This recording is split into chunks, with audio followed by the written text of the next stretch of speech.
May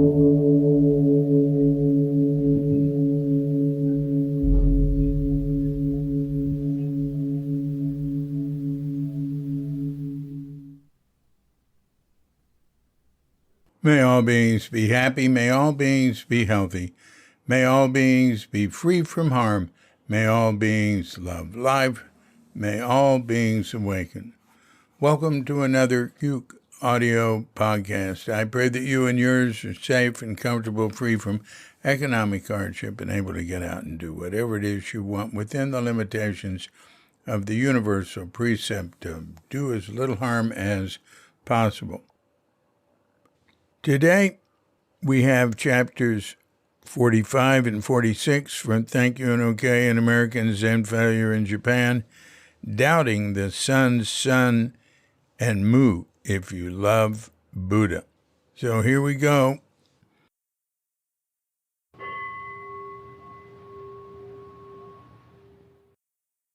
Doubting the Sun's Sun.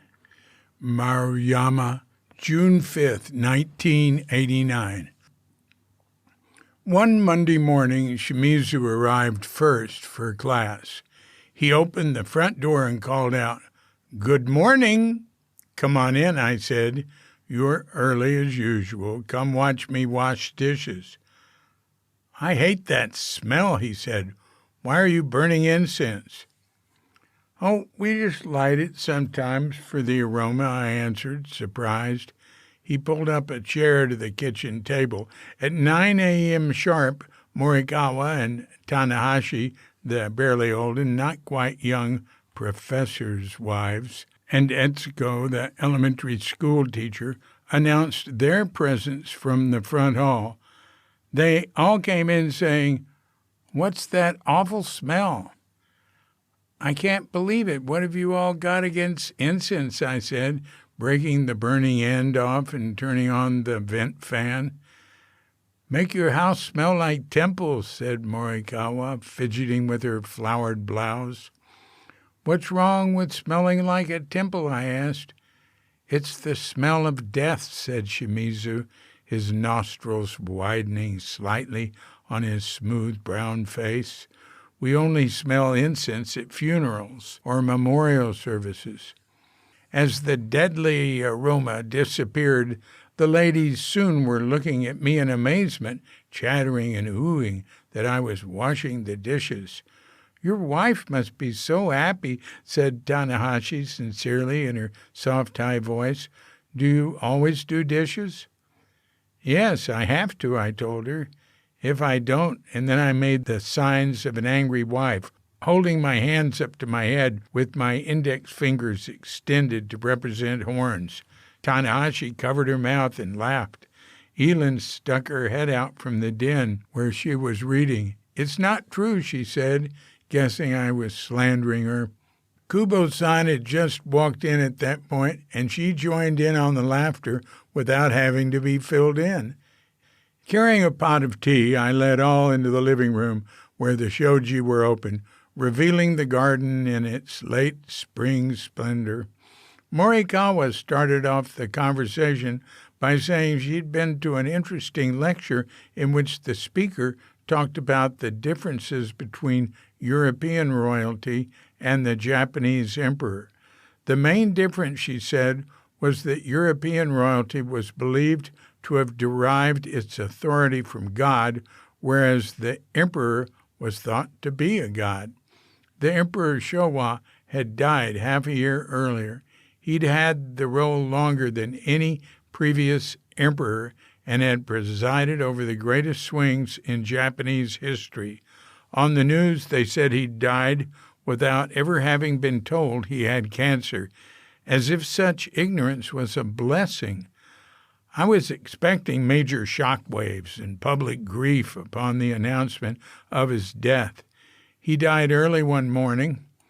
I'd wondered why the flag was up at the temple gate. We were downtown shopping and ran into a lady, a college student we knew on the street, and she told us. We felt weird. The head of Shinto, the symbol of Japan, had died, and we couldn't read it in anyone's face. There was no change. No one in the neighborhood had told us that morning.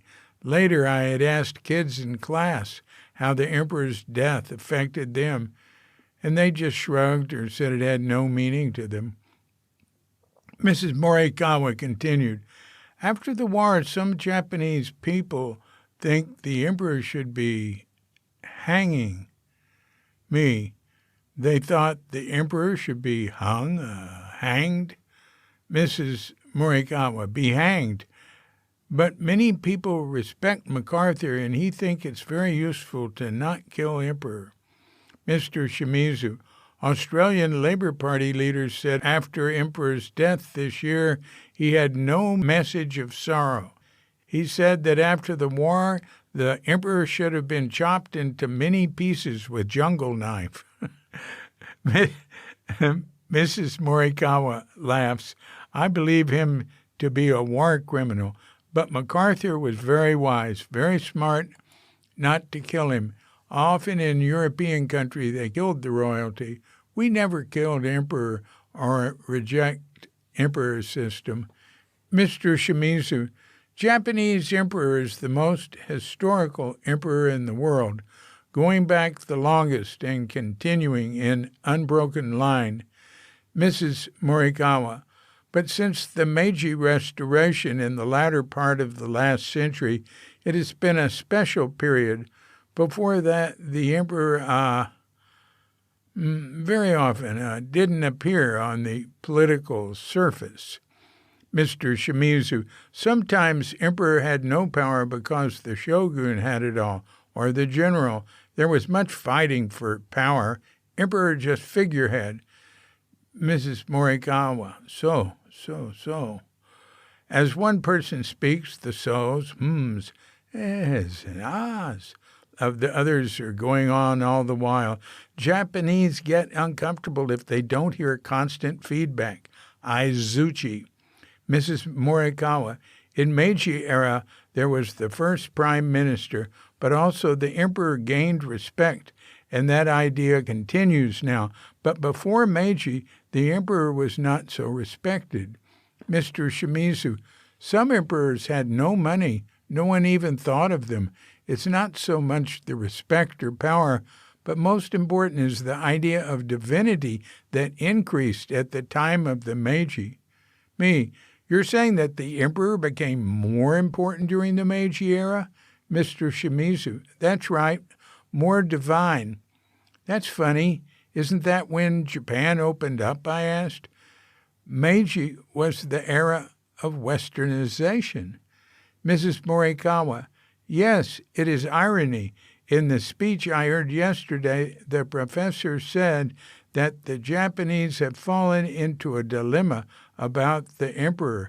The British king or queen make an effort to connect with the people, but the Japanese emperor is still separate. Now the new emperor wants to contact with the people, but the people around him, his retinue, don't want this connection. They want him to be on an ivory tower. Kubo lights up. Ivory? I explain. She goes back to listening. Mrs. Morikawa, after the war, he became only a symbol of the nation. Before that, many people thought him God. Did you think the emperor was a god? Mrs. Morikawa, yes. I was taught in school he was the god, and I believed till I was 10 years old and the war over. Then he says he's not a god, and I was so angry. I hate him. Elin and I knew there were some people who didn't appreciate the emperor. In the papers, such thoughts were usually associated with left-wingers and older people in Okinawa, where so many civilians had died in the final fighting of the war.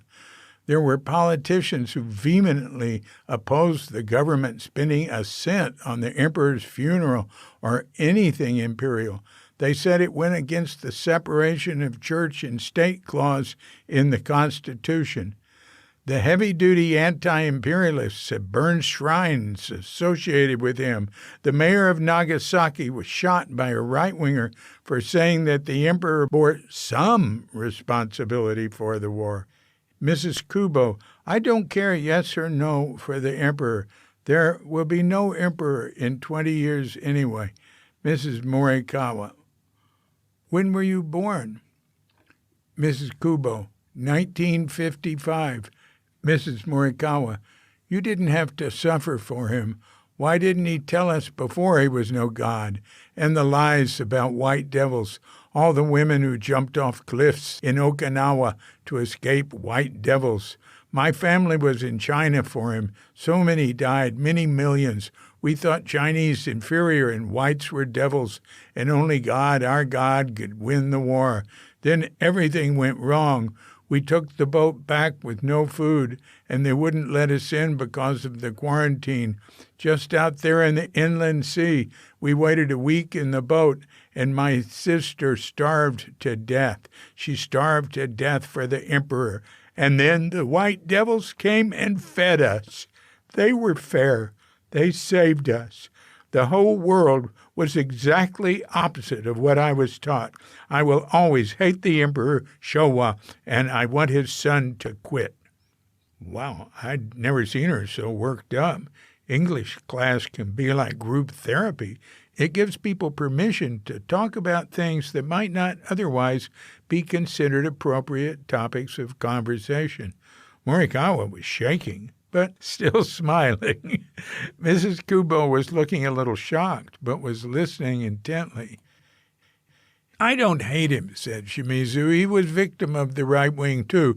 But I think that politicians who still say they believe the emperor is a god are too old-fashioned. But I don't hate.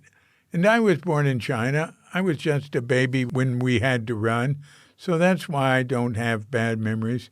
My mother did, though. She shaved her head so that if the Russians caught her, they'd think she was a man and just kill her and not rape her. They killed my father, uncle, grandparents, and brother. They killed everyone they could.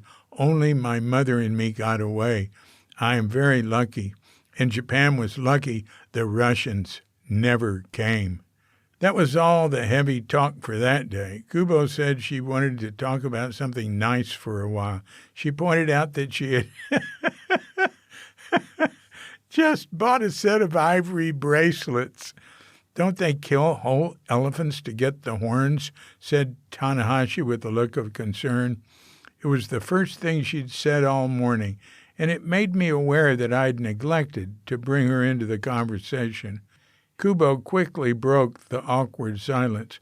I know I'm not supposed to buy them, she said, laughing. It's illegal, and my children love elephants, but I couldn't resist. They were very expensive. Behind her, I could see Elin in the kitchen, fuming. We'd just seen a documentary on TV about the social life of elephants, which included heart-wrenching scenes of their families being rounded up and slaughtered for ivory. Kubo looked at me. Americans don't want us to do this, she said. I agree with the Americans, said Tanahashi firmly. Americans buy almost as much illegal ivory as Japan, I said, a little sickened and looking for something to say to express my displeasure tactfully. But Tanahashi had taken that role.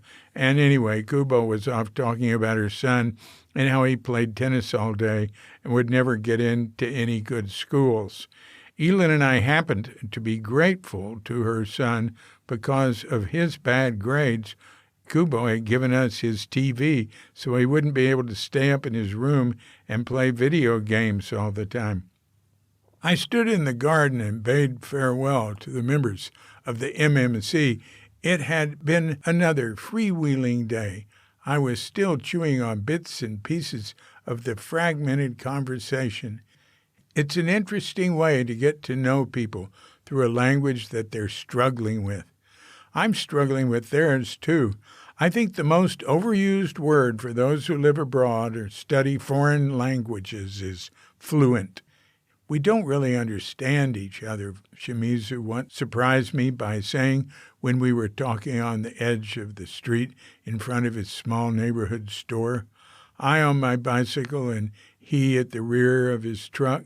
I can only really express myself in Japanese. I have a lot of deep and complicated feelings I just can't say in English or you're Japanese. but we try, and I enjoy trying. What we are doing makes me very happy. We are planting seeds for the future.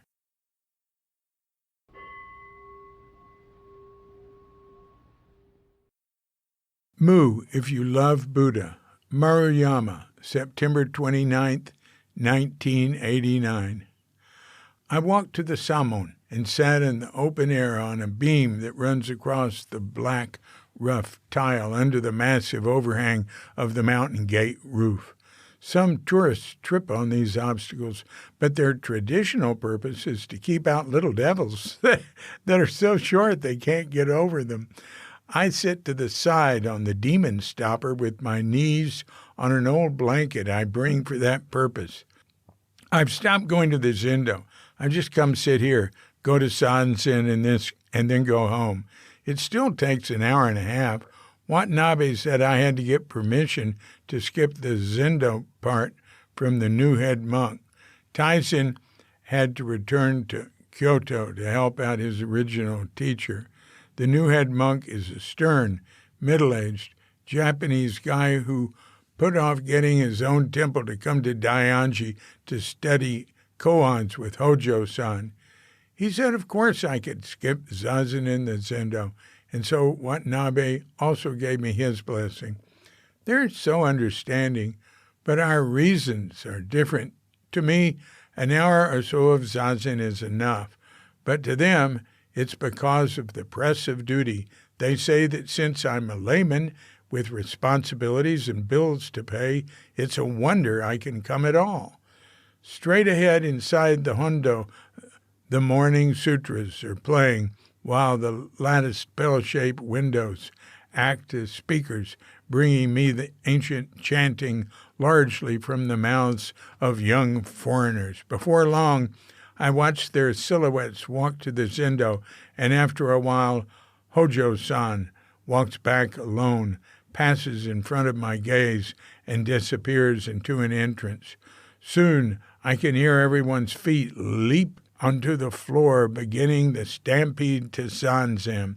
As they charge across the temple grounds between the trees and by the bushes, I stand up, fold up, and leave the blanket, and walk over to take my place in the back of the dark room where I sit on a couple of folded-over square cushions and wait my turn for Sanzen. Since I don't come from the Zendo, my place is permanently last, behind visually impaired Densan and the slow Frenchman, the longer to sit. I'm working on a koan now. The first 9 months it was Susoku-kan, breathing practice. Since then it's been, does a dog have Buddha nature? I repeat the question, actually the poem that presents the question, and then I give the answer. The answer is always the same, is given in the poem. Zen-wise, it's a very famous answer, mu. It is a word that ostensibly means no, but that in Zen has come to mean something more elusive like neither no nor yes, or neither yes nor no, nor not yes nor not no, and that can go on and on. It's emptiness, and it doesn't have a meaning one can codify. You've got to have it in your guts, although mu is the answer. If one doesn't say it right, it doesn't count. The koan isn't passed, and it has to be presented again at the next Sanzen. Katagiri and Suzuki, in typical Soto style, didn't assign these conundrums to students, but they would sometimes discuss them in lectures. Katagiri tolerated the fact that some of his students, rather than be involved with the Suienji system, studied in Japan with teachers that use koans. Suzuki's teacher once sent him to study with a Rinzai teacher. He said he got passed on his koan without having deserved it. Some teachers pass their students through a series of koans quickly. I have a friend who studied for less than a year with a well-respected Western Zen teacher, and he passed 80 koans. Gentsu Roshi in Fukui Prefecture is reputed never to have passed anyone on Mu, their first koan, and he's been in business for decades. Some Buddhist friends from the States were visiting Elin and me, and the husband asked if I'd been working on koans. I said I had. How many have you passed? None. I'm still working on the first one, Mu. He asked if I knew that so-and-so was studying with so-and-so and had passed 30 koans in the first month. I felt like the football player who was kicked off the team because he couldn't meet the academic requirements. I'd heard the joke at a football banquet when I was in the 9th grade. All he had to do was spell one letter in one word correctly, and he'd make the team. The poor guy spelled coffee, Kauphy. This morning, such competitive considerations far behind, I sat before Watanabe and repeated these lines of the koan. Joshu Osho, Joshu the venerable priest, Chinami ni soton, once was asked by a monk. Kushi ni kaete, as for a dog. Busho ariya mata nashiya, is there Buddha nature or not? Shu iwaku mu, the priest answered mu. Then I gave the moment's rendition of mu, exhaling it deep and unadorned. Not bad, but not one, he said after a pause. You still don't have the samadhi of mu. Then he demonstrated a low, steady mu, inspiring, a hard act to follow. Keep it up, he said. Let it come of itself, and he rang the bell. I love mu. I used to repeat the word Buddha and some variations on that theme when I needed something to center myself or when I felt lost. Once, when the slippery walls of confusion had thoroughly surrounded me, I thought, this is low enough. This will be my bottom. But how to proceed from here? I then decided to say Buddha and let that be my rope to climb and be pulled by, and it would be my sky to be big and bigger in. Sometimes I would say it repeatedly. Sometimes I'd forget for weeks. Now I go mu. It sounds like moo, M-O-O, but it doesn't make me feel like a cow, more like the Ushigairu, the bullfrogs, and thus it seems like the appropriate practice for this place. Maybe I use it more like a mantra than a koan, which Watanabe pointedly told me not to do. I don't think I'm supposed to like it this much. I get the idea it's supposed to bring all my delusions and angst to my head to crystallize the mortal dilemma compared to the inspiring directions I get in Sanzen and the noble examples from the old stories in Hojo-san's lectures. I'm just humming a tune and going about my business. And Sanzen? What a system. Meeting the teacher every time you go to sit. It's so different from the Zen I was raised on in Northern California. I was embarrassed one day having tea informally with Hojo-san when he asked me what Soto practice was with the teacher. When I told him we didn't work on koans, he asked if Doksan, the Soto word for Sanzen, was just like advice or therapy. I said that I didn't know, and then when I told him how seldom we had Doksan at all, he was just puzzled. I remembered a time when all the senior priests of the San Francisco Zen Center were called together to meet with Katagiri, who was acting as interim abbot and our principal advisor. Priests came from Green Gulch Farm, Tassajara, Sahara, Berkeley, and San Francisco and sat in black robes facing Katagiri as he and the rest of us were informed what the topic of the meeting was. Katagiri was told that many of us had to meet with new and younger students to guide them and answer their practice questions. Could he please give us a teaching on Doksan, the private interview? We wanted him to clarify and codify it for us. A tape recorder rolled on at his feet. We all sat seriously awaiting his answer. He looked pretty serious himself. pregnant silence, but it was a hysterical pregnant silence, for there was no baby for the basket. The answer never came. He said he didn't know, that his teachers didn't give Doksan or even teach him Dharma, and he had to figure it out for himself. We also would have to figure it out for ourselves. The tatami was pulled out from under us. I didn't want to talk to Watanabe about what Soto Zen was. I'd never figured it out for myself. As Suzuki had said, it was sitting with wandering mind and painful legs. We also didn't talk much about Zen, and especially not about enlightenment. We regarded Zen that ran after enlightenment as goal-seeking or having some idea, as Suzuki said.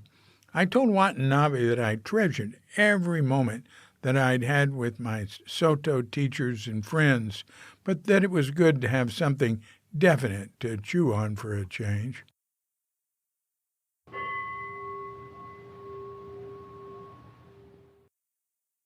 This has been a Cuke Audio podcast. I'm D.C. Puba of Cuke Audio and Cuke Archives, coming to you from sleepy Sanur with Doghead Bandita, Feline Cuchita, and dear lovely Kadrinka.